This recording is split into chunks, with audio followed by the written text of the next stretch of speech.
Присоединиться к отважному прыжку в сторону России решил один из осколков бывшей Югославии, Республика Северная Македония. Это геополитическое несчастье выслало российского дипломата, услышав из Москвы обещание принять ответные меры, громко заверещало: «Дядьку не бейте».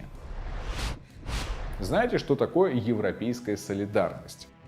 Это когда карлики духа, обязанные своим существованием лишь западной политике в стиле «разделяй и властвуй», вынуждены обслуживать своих господ, изображая массовку русофобского угара. Ну, как Чехия, например. Но в Чехии хоть промышленность есть, пусть и искупленная на корню немцами. А что есть в Северной Македонии, которой даже пришлось изменить название собственной страны, чтобы греки перестали мешать ее вступлению в ЕС и НАТО? Ничего нет.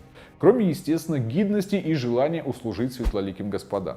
Услужили македонцы, выслав российского дипломата. Теперь верещат, чтобы Россия не наносила ответный удар.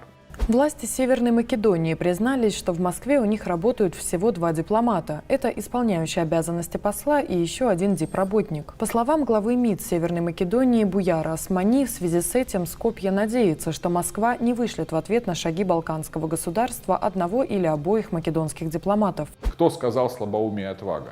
Вы, клятые москали, ничего не понимаете в европейской солидарности. Ведь Северная Македония именно для того и рвалась в НАТО и ЕС, чтобы с наслаждением выполнять приказы респектабельных брюссельских господ. Союзничество с НАТО основывается на активном вкладе и солидарности. Как подчеркнула Османи, процесс высылки связан напрямую с нарушениями правил дипломатии. Какие правила нарушил российский дипломат? Ни малейшей информации по этому поводу публично озвучено не было. Выслали и все.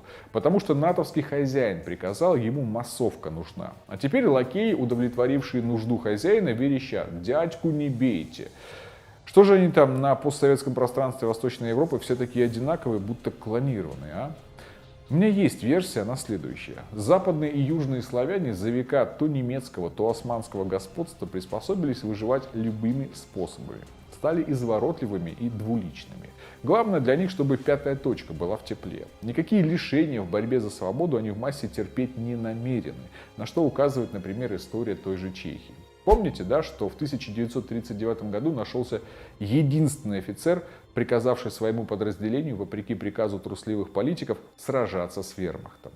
Марина Цветаева даже посвятила ему стихотворение, само название которого подчеркивает, что такой офицер был один на всю Чехию. В общем, северные македонцы – типичные представители культурки приспособленчества. Их, кстати, даже вымирающие по итогам евроинтеграции болгары затроллили. Читатели болгарского новостного издания «Факты» в комментариях к новости о высылке российского дипломата из Северной Македонии возмутились таким решением властей. Они назвали македонцев неблагодарными. Один из читателей заявил, что македонцы – русофобы. Он отметил, что Советский Союз дал народу язык, религию и сделал из них народ. Другой комментатор усомнился, что президент России сможет найти на карте Северную Македонию, намекая, что она слишком мала. Он также выразил надежду, что у Путина новые карты, потому что на старых он бы ее не нашел. Кое-кто иронично отметил, что это доказывает принадлежность македонцев к болгарскому народу. Еще один читатель заметил, что делать ставку на Северную Македонию все равно, что иметь дело с украинцами. Да, евроукры относятся к тому же типажу. И потому их завывание на мотив «никогда мы не будем братьями» таки имеет под собой веские основания. Братьями русского народа не могут быть лакеи Запада, это однозначно. Как бы отечественный МИД не отреагировал на выходку с Северной Македонии, сам факт того, что эта натовская обслуга озвучила нытье в стиле «мы вам тут под дверь наложили, вы же не будете нас ругать», уже нанес Скопье больший ущерб, чем ответная высылка 2 дипломатов. Достоинство – вот что главное в геополитике. Можно быть небольшой и малозначимой страной, но если сохранять достоинство, то к тебе будут относиться с уважением даже ядерные державы. Лакеям, правда, этого никогда не понять.